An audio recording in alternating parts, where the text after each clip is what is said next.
afternoon. Made this little contraption here, and I just wanted to share it with y'all today. I have this mower. It's a Troy-Bilt. It's about 12 to 14 years old. You can see there's no tread left on that drive wheel. But the problem is, I love the mower, but the bagger sucks. The back side is wide, and then the opening is narrow to where whenever you have to empty the bag, get the clippings out, you have to shake it and shake it and shake it, and it's pretty aggravating. So I threw this together in a garage here in about like 15 minutes. And all I did was I took one of these Walmart yard waste bags. I stapled some screen. I cut a hole, stapled some screen so the air could flow. And what's nice is you can, throw this bag away and put another piece of screen and,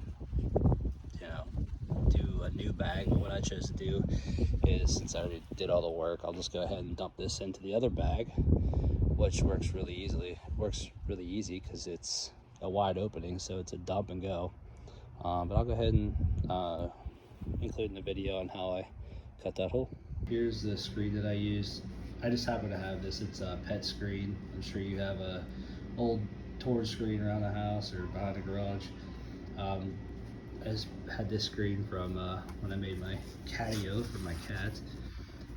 What you do is you make a square, I don't know, as big as you can make it on one side.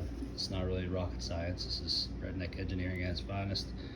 Basically what we're gonna do is you wanna make sure you cut it about an inch or so short on all the way around, about an inch, and that way we can use it as a flap to be able to staple it. I got the cutouts.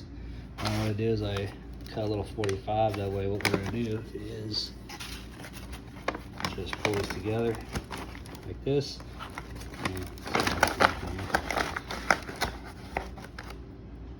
Pull the flap up just like this, and then we're going to staple it. The key is to go steal your wife's stapler from her office and then forget you left it in the garage so you can hear about it later. Thanks, wife. Alright, there it is. Yeah, it's ugly, but it'll do its job. All you're doing is creating a vent for the air to go out, and so that the grass clippings will go into your bag.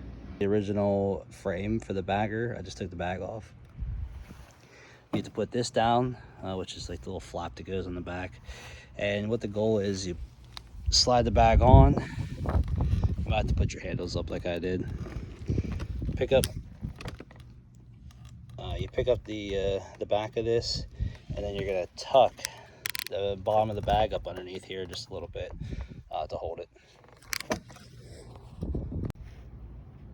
All right, finished putting the bag on.